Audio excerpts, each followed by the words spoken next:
When I think about the rise of AI, I'm reminded by the rise of literacy. A few hundred years ago, many people in society thought that maybe not everyone needed to be able to read and write.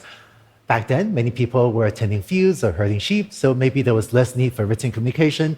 And all that was needed was for the high priests and priestesses and monks to be able to read the holy book. And the rest of us could just go to the temple or church or the holy building and sit and listen to the high priests and priestesses read to us. Fortunately, we've since figured out that we can build a much richer society if lots of people can read and write. Today, AI is in the hands of the high priests and priestesses. These are the highly skilled AI engineers, many of whom work in the big tech companies. And most people have access only to the AI that they build for them. I think that we can build a much richer society if we can enable everyone to help to write the future. But why is AI largely concentrated in the big tech companies? Because many of these AI projects have been expensive to build. They may require dozens of highly skilled engineers, and it may cost millions or tens of millions of dollars to build an AI system.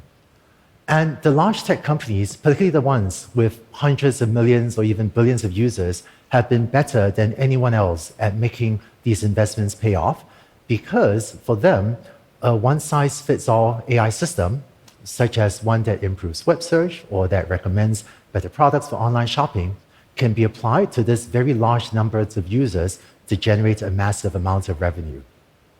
But this recipe for AI does not work once you go outside the tech and internet sectors to other places where, for the most part, there are hardly any projects to apply to 100 million people or that generates comparable economics.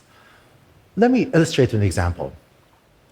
Many weekends, I drive a few minutes from my house to a local pizza store to buy a slice of Hawaiian pizza from the gentleman that owns his pizza store. And his pizza's great, but he always has a lot of cold pizza sitting around, and every weekend some different flavor of pizza is out of stock. But when I watch him operate his store, I get excited because by selling pizza, he is generating data, and this is data that he can take advantage of if he had access to AI. AI systems are good at spotting patterns when given access to the right data, and perhaps an AI system could spot if Mediterranean pizzas sell really well on a Friday night, maybe could suggest to him to make more of it on a Friday afternoon. Now you might say to me, hey Andrew, this is a small pizza store, what's the big deal? And I say to the gentleman that owns this pizza store, something that could help him improve his revenues by a few $1,000s a year, that will be a huge deal to him. I know that there is a lot of hype about AI's need for massive data sets, and having more data does help.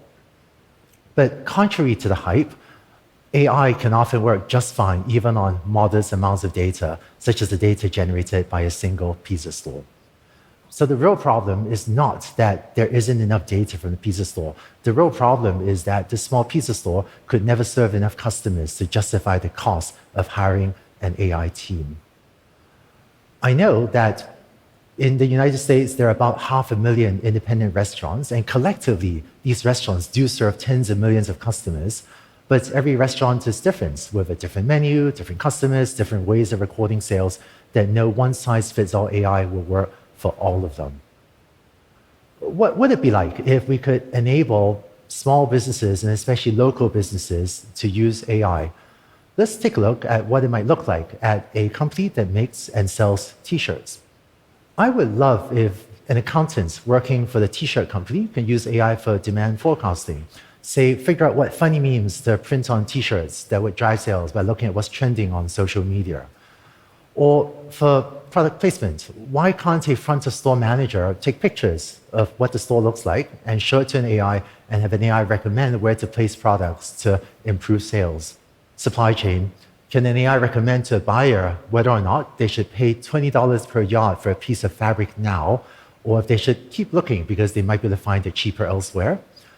Or quality control, a quality inspector should be able to use AI to automatically scan pictures of the fabric being used to make t-shirts to check if there are any tears or discolorations in the cloth. Today, large tech companies routinely use AI to solve problems like these and to great effect. But a typical t-shirt company or a typical auto mechanic or retailer or school or local farm will be using AI for exactly 0 of these applications today. Every t-shirt maker is sufficiently different from every other t-shirt maker that there is no one-size-fits-all AI that will work for all of them.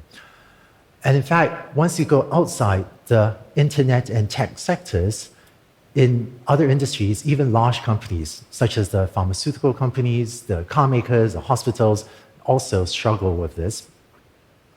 This is the long tail problem of AI.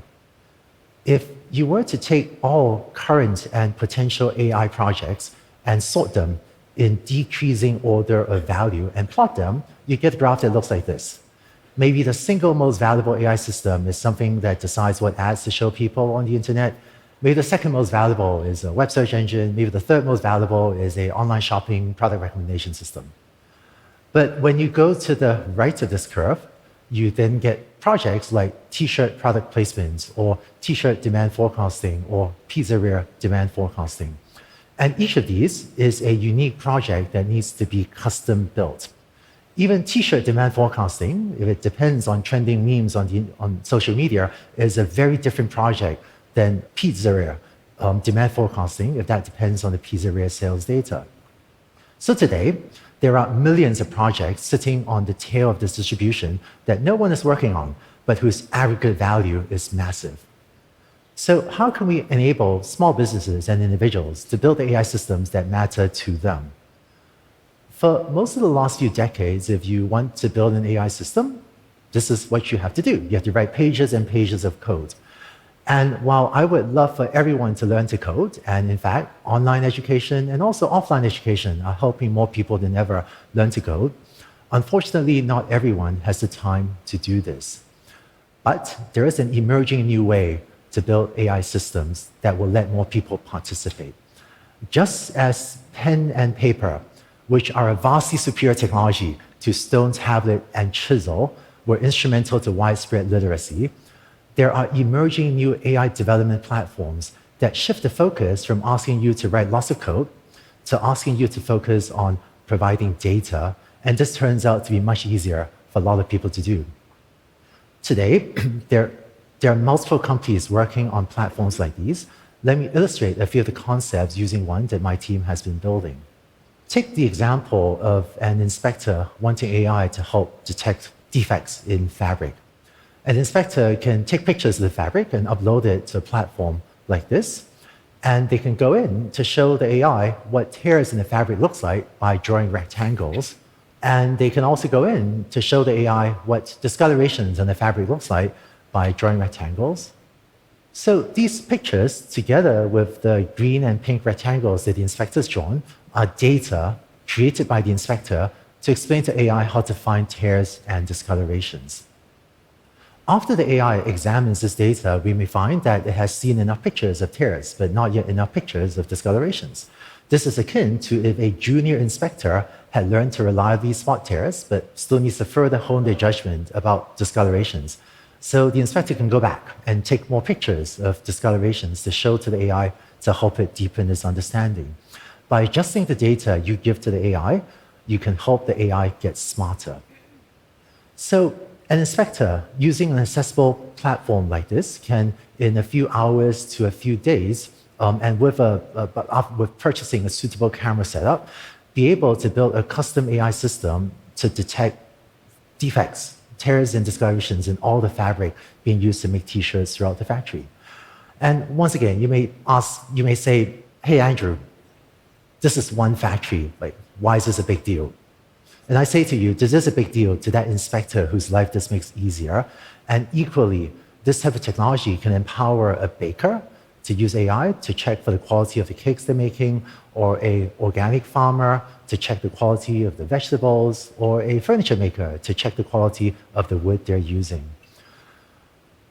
Platforms like these will probably still need a few more years before they're easy enough to use for every pizzeria owner. But many of these platforms are coming along, and some of them are getting to be quite usable to someone that is tech savvy today with just a bit of training. But what this means is that rather than relying on the high priests and priestesses to write AI systems for everyone else, we can start to empower every accountant, every store manager, every buyer, and every quality inspector to build their own AI systems.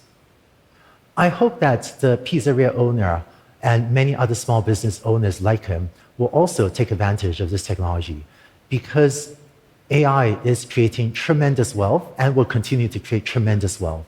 And it's only by democratizing access to AI that we can ensure that this wealth is spread far and wide across society.